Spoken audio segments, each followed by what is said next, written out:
Hi, I'm Dr. Selena Fisk, and welcome to this episode of Make Data Talk. In this podcast, I help you turn your spreadsheets into stories in a way that is practical, accessible, and hopefully a whole lot more useful than your grade 9 maths textbook. This episode today is going to focus on the importance of trust, particularly when we're leading others and we're asking them to embrace a data and evidence-informed culture. To get the best from our teams, our people need to trust us. And while we know that that's true for leadership in general, it's just as relevant when we're talking about data. I'm really lucky that I get to work with so many different organisations in different fields, and I get to see, the different ways that leaders build trust with their teams and the different levels of trust that employees have with the leaders. And I guess even though I'm coming in from a data perspective, and as I said in the introduction, trust is important to everyone in a leadership role, I really see it as a key component of whether or not our staff are going to embrace the use of data in their role and whether they're going to do that authentically or not. When employees inherently trust their leaders around the use of data, what it means is that employees come to the data conversations with more openness and more honesty.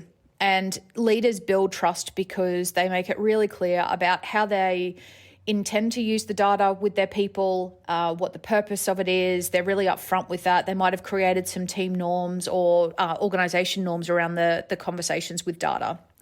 But the staff don't ever feel like they're being personally held accountable. They don't feel like they're being attacked. They feel that if there is disappointing data or there are gaps that they can identify, they can go to their leaders and have a really open and honest and transparent conversation with them. And they feel like they're going to be supported. And I've worked with plenty of leaders across a range of fields where that is absolutely true for them. They've created, there's a climate of psychological safety that they've created, but inherently their staff trust that what the leaders have said to them about the way they intend to use data is actually what plays out in real life. And they're not fearful of having those conversations. In fact, they're quite keen to have those conversations. And they lean into, sometimes the discomfort of not always seeing or achieving the results that they had maybe hoped for.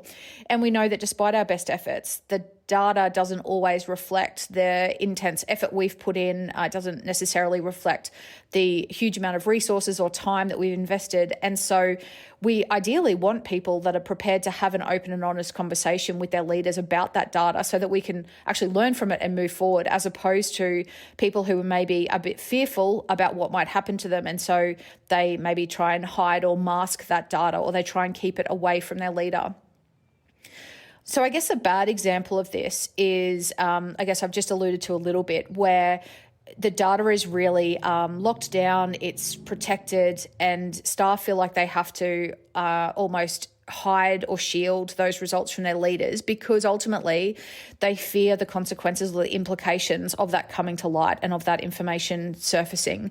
In those types of relationships and conversations, the outcomes, the results in the data, what we start to see in the trends and the insights is actually used against the employee. It's used in a way that might lead to performance management processes. There would be, consequences. There would be blaming, accountability, and it would be treated, the employees would be treated as if essentially they were the sole person who owned that data. And the main concerns I hear from employees in those types of relationships with their leaders is that they worry about how it's going to be used against them, and they worry about the implication. The leaders I work with, sit on a continuum somewhere between the brilliant example and the extreme kind of poor example. And we obviously have really different levels of trust with our employees, and that trust oscillates and increases and decreases depending on, the relationships and the dynamic and the environment and the things that we're doing or not doing to actively build trust. How we do that with our staff from a leadership perspective, and as I say, I believe that this is equally as true for us in the data realm. Much of the research talks about demonstrating characteristics, so the leader demonstrating characteristics like honesty, openness, reliability. Obviously, we want to be demonstrating competence in the role. That's absolutely going to contribute to whether or not our staff trust us.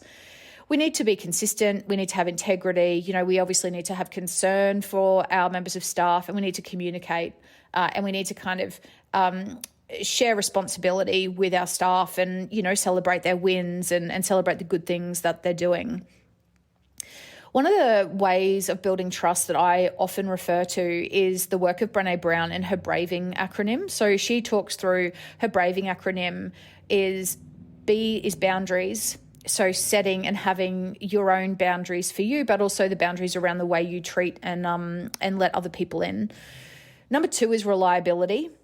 So being reliable to ourselves, but also for other people. A is accountability. So holding people accountable, but being also holding ourselves accountable as well. V is vault, and I guess locking down or holding some of those more, the personal information, holding that more privately and not sharing things with people when we shouldn't. I is integrity. So integrity is really, doing the things that we say we're going to do and not behaving in a different way to what we've said is going to happen. N is non-judgement. So not being judgmental around other people, but also showing ourselves the same level of grace and trying to be non-judgmental about the way that we think and what we do. And then G is generosity. And Brené Brown's work in that braving acronym, she says that if we can start to think about how we develop and cultivate all of those characteristics, both in our own world and how we kind of think about ourselves, but also how we interact with others, then we can inherently build trust with other people. When it comes to the data perspective, a couple of those braving acronym letters really kind of, I think, stand out. The first one for me that's really important is integrity. I've seen leaders say to their teams, we want you to share, we want you to be really open, we're really keen to have conversations with you about the wins and the celebrations, and where, we want to celebrate all of the great stuff that's happening, and we want to have really open and honest conversations with you about things that don't go as well, and we can support you and we can help you, and no data belongs to any single person, and this is a team effort and all of that. Now, if we're saying that and then we don't behave in the same way and say we have a conversation with a staff member where we're actually holding them accountable or where we're blaming them specifically, and we're not behaving in a way that we said we were going to around the use of data, that really brings into question our integrity. We're not doing what we've said we were going to do. So our actions and our words need to align, and that needs to be promoting that open and honest conversation about what's actually best for our team, our organisation, the people that we aim to serve, and how do we collectively together work together and support one another to see improvement. Another piece of the braving acronym that I think is really relevant in the data space is the piece around non-judgement. We know that what we see in the data, so the trends and insights that we see in the data, can be different to other people, and that's actually okay. So if we notice something, whether that's good or bad, we can't assume that our perspective and our interpretation of that data is the right way or the only way to interpret it. So we want to be leaning into conversations with our team members, actually letting them speak first and getting them to share their experience and understand their context, because we don't ever want to go into one of those conversations being judgmental about what we think has gone wrong or what we think the solution needs to be. So being able to have open and honest conversations that are non-judgmental is going to facilitate trust between staff and leaders, but also ultimately get the best out of those people who, most of the time our people are trying to do the right things, and they're working as hard as they can, and they're doing everything they can with the tools that they have. So we want to go into those conversations not being judgmental. We want to be non-judgmental. And that also ties quite closely to the G, which is generosity. We want to be really generous in the grace that we show other people, in the same way that we would hope that somebody shared or showed that same amount of grace to us. Equally, we want to maintain in the level of accountability that is consistent for people across our teams. I've worked in teams where I had a leader who was really hard on me, and he had really high expectations of me, and he was a great person for my development as a leader. I was a middle leader at the time, and he was a senior leader, and he was brilliant. He was a brilliant supporter of me. I really struggled with him from a trust perspective by observing the different levels of accountability that he held different people to. So I would do something relatively minor and he would pull me up on it really quickly. And I appreciated that, and it definitely made me a better leader. But equally, I would see others doing really quite significant things that should have been pulled up, but because of the history that he had with them and the previous kind of interactions they'd had and a breakdown in a relationship, he wasn't holding them accountable to the same level as what he was holding me to.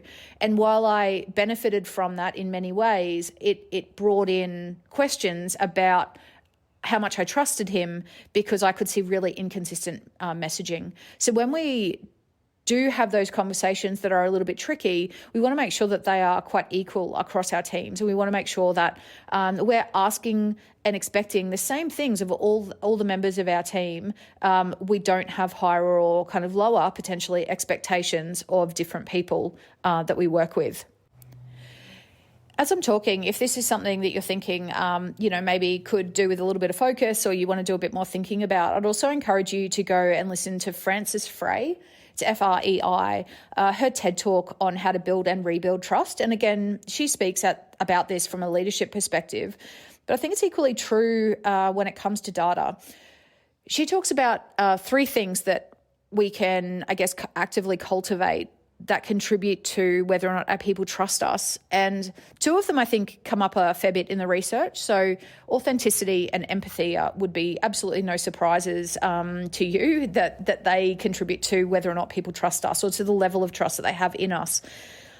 But the third part of her talk that I think really resonated with me, and I think is really powerful in the data realm, is the idea that we share the rigor in our logic with our people. And she says that when we can share our thinking and we are able to talk through why we've made decisions that we have, and we can share the rigor in our logic, people are inherently more likely to trust us, because they can see that we've done the thinking, we've spent time considering different alternatives, different options, and we can talk through why we've made a balanced judgment based on everything that we've kind of collected and everything that we know. Again, in the data space, this is really powerful, because I know that I've worked with leaders and I've sat down in staff meetings or team meetings, and I've had a leader say, right, we're doing this thing now, and this is the approach we're taking, and these are the actions we're taking. And I've seen people say, oh, okay, why is that? Or they've questioned it respectfully. And the answer has been literally, because I told you so, because I said so, because this is the right path. And there's been no real explanation. There's been no rigor in the logic. And then I equally think about leaders that I've worked with that have talked me through all of those decisions, all the micro decisions that they made leading up to this final decision, all of the different evidence and data that they collected in order to, I guess, inform the decision that they were making, the different people they consulted, the different processes they considered, all of the different people they spoke to, and how they got to that decision. And while I may not have always agreed with the decision that they came to, it didn't break my trust, because I could see that they'd actually done the work and they had done the thinking. And while I might not have agreed with the solution that they came to, I could see that it was a well thought out option. And so when we think about the use of data and working with our team members, we can do this in a couple of different ways.